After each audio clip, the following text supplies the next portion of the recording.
What I want to show you now is a Bakewell tart. Now, is it a tart? Is it a pudding? I've probably upset lots of people already by even calling it a tart.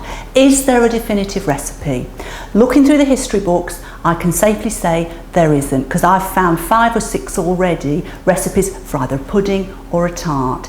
My producer, when he was researching for this programme, my producer went along to Bakewell and was absolutely astounded. He was tickled pink to find there were at least 3 places claiming to be the original Bakewell pudding shop. So there you go. Even in Bakewell, I think sometimes it's hard to know. Now, what I'm doing is a Bakewell tart. It's a modern classic. I love this recipe. It has a short crust pastry base, and that's what we're going to do now. So I'm just going to run you through classic short crust. I'm using my food processor to mix it because it makes life so much easier for me, and it turns out beautiful pastry every time. For your short crust then, you've got your 8 ounces plain flour. To that, I've just put in a pinch of salt, and that's going in my food processor here. Okay, so that's that. And then to that, bear with me, to that, you're adding your fat. And I've got 2 ounces each, butter and lard. They make the best pastry. In my opinion, butter and lard combination makes the absolute best pastry. Full of flavour, lovely and crisp. Okay, with that, just for a few seconds, about 30 seconds, so bear with me, I know it's noisy, but...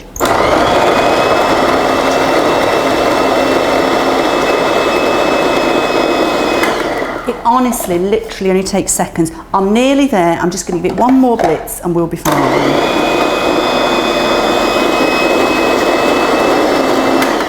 Yeah, that's great. And it's all like fine breadcrumbs. You want to add your liquid to that, and I've got some chilled water. Now, don't add too much water to the pastry, because if it's too wet, it'll be tough when you cook it. You just want a tiny bit. So I'm just going to add a couple of tablespoons first of chilled water, a little bit extra, and we'll see. And if we need any more, we can add it. But if you've added too much to begin with, you can't take it away, if you see what I mean. So let's see how this goes. Yeah, that'll do me.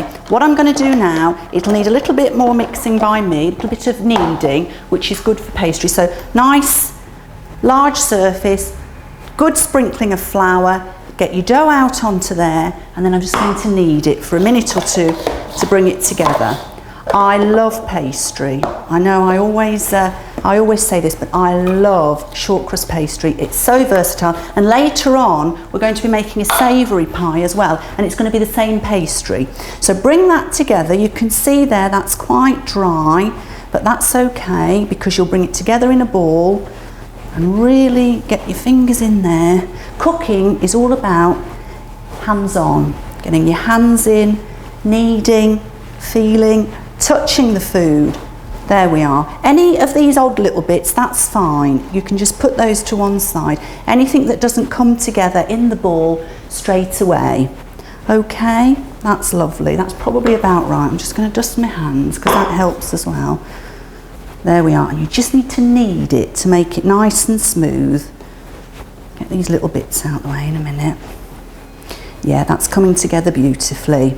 I'm going to line my pastry tin, and then I'm going to chill the pastry. It always helps with pastry if you can chill it for about really just half an hour. You know, it's fine. It just does help with the overall finished texture. Okay, so there we are. That's lovely. That's nice and smooth. Again, lots of flour on your board, and we'll roll that out. Now, people say there's lots of, you know, you've got to turn it a certain way to roll it out, and you've got to do this and you've got to do that, but I just roll it out till it looks right for the tin and pop it in. And then when we come to make the filling, I want to talk a little bit about the history of Bakewell Tart, because it is fascinating. As I say, when you start looking into it, you know, you realise it's one of our oldest recipes, I think, in Derbyshire. So my tin is about 8 inches. And that's going to be plenty for that. Beautiful. Roll it round there, straight on, and then you can always just manoeuvre it about a little bit. That's lovely. I always say don't be frightened with pastry, because you know you can do what you like to it really and it will bounce back. Now you want to just make that look tidy.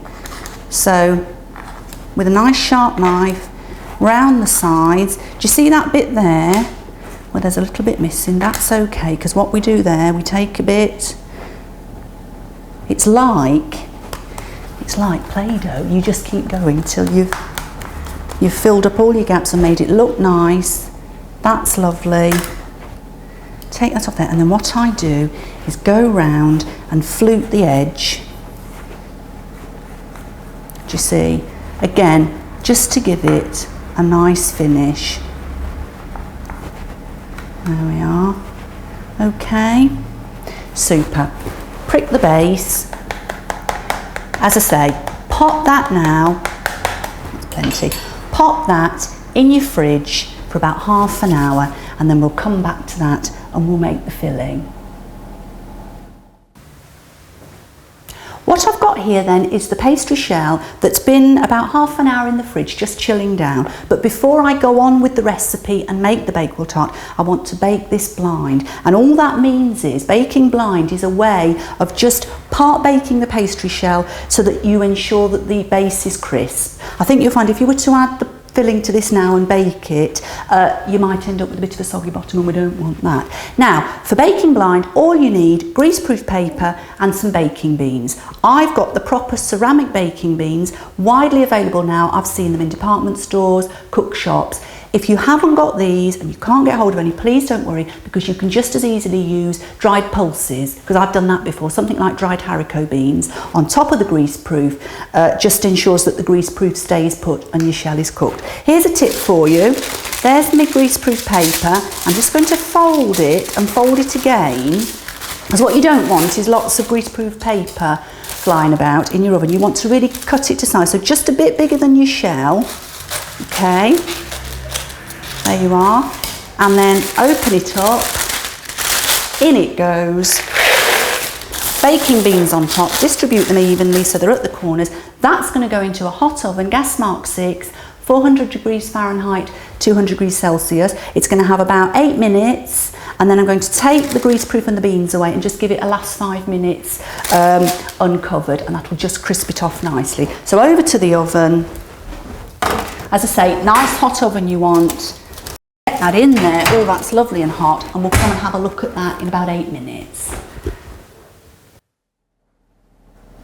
So there's my lovely part baked pastry shell. It's out of the oven now, and there it's nice and dry on the bottom. That's what you want. We're going to put the jam on. I've got strawberry jam here. You can just easily use raspberry jam, even lemon curd is fine. I've seen some recipes using lemon curd. The choice is yours. Don't overdo the jam, because you know what will happen. It can easily come up the side. So you just want I'm probably going to use a couple of dessert spoons, that's all. Start in the middle and work your way out. Just a thin layer of jam. Don't go right out to the edge, for the same reason that when you put the filling on, we've given ourselves a little bit of leeway, and then you can just always add a bit more jam if you wish. So there we have it. Pop that over there, and then just probably need a little bit more actually. So, you know, play it by ear. That's the thing, isn't it, with cooking? You've just got to play it by ear till you're happy. And I honestly think that's probably enough. By the time I've gone round there like that, spread that over there, I honestly think that's plenty. Smashing. There we are. Put that to one side. Okay, and we'll have a look at the filling. Let's get rid of that jam. Okay, nice big bowl. Now I'm going to do a filling with ground almonds. Now I want to tell you the story a little bit of the lady who first came across Bakewell Tart in its original form, and it all centres on the landlady of the Rutland Arms in Bakewell, a Mrs. Greaves. And one night she was having guests, and she'd given strict instructions to her cook to make this recipe, and the cook got a bit mixed up, and she was supposed to put the egg and sugar under the jam layer. She did it all the wrong way around. Jam went on the bottom, the egg and sugar mixture went on top. Baked it, served it, the guests loved it, and Bakewell Tart was born. Now, I have a copy of the original recipe, and in that 20 eggs were used. So you can see when I show you what I'm going to use in this filling today, you'll see how different it is and how far it's come. For my filling, I'm starting with 4 ounces of margarine, 4 ounces of soft margarine, to that 4 ounces of caster sugar. Now what you want to do is mix those together. I'm going to use my electric mixer, which is ever so noisy, so please bear with me, but you want to cream those together just so that they're amalgamated, so please bear with me. It won't take long because it's a nice powerful mixer. To really get that going,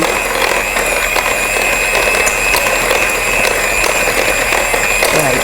See, it doesn't take long. They come together nicely.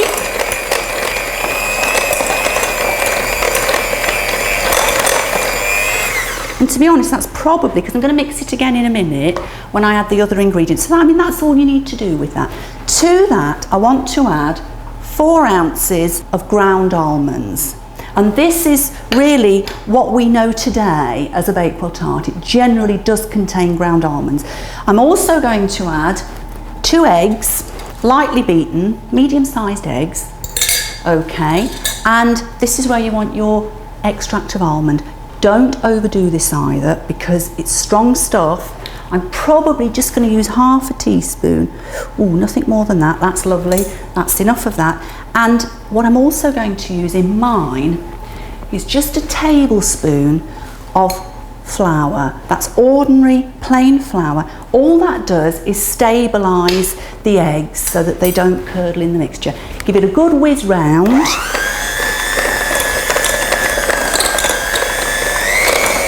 Beautiful. That's looking really good. Yeah, that's looking really good. Okay, do you see that? Beautiful. And the smell of almonds is wonderful. So then all we do with that is that goes on top of our jam layer. There we are. Now I've turned the oven down. Do you remember that when I did bake the pastry blind, it was at gas mark 6. Turn it down to gas mark 5. And this will take about half an hour. All that out. That's it. Oh, the almond smell is absolutely delicious. And let's smooth that over the top. Yeah, that's lovely. And just make sure you've got your jam covered all the way around. That's it. And of course with Bakewell tart you can serve it at tea time if you're having a nice afternoon tea, or you can serve it warm with custard. In our house we like it with custard because my husband and son are both fans of custard. Any extra mixture in the bowl, use it all up, make sure your jam's covered, any bits, that's fine. There we are, cover it all up and that'll be lovely, that'll be superb. There you are, okay, smooth it round, give yourself the time to make sure it's all nicely covered, beautiful. And on top of that, I'm just going to shake a few flaked almonds because I like, you know, they add to the finish of it, they make it look nice, it just looks a little bit more professional. So again, into my oven, do you remember I said I turned it down to gas mark 5 for about half an hour, and then the top's nice and crisp and golden. And we'll have a look at it then.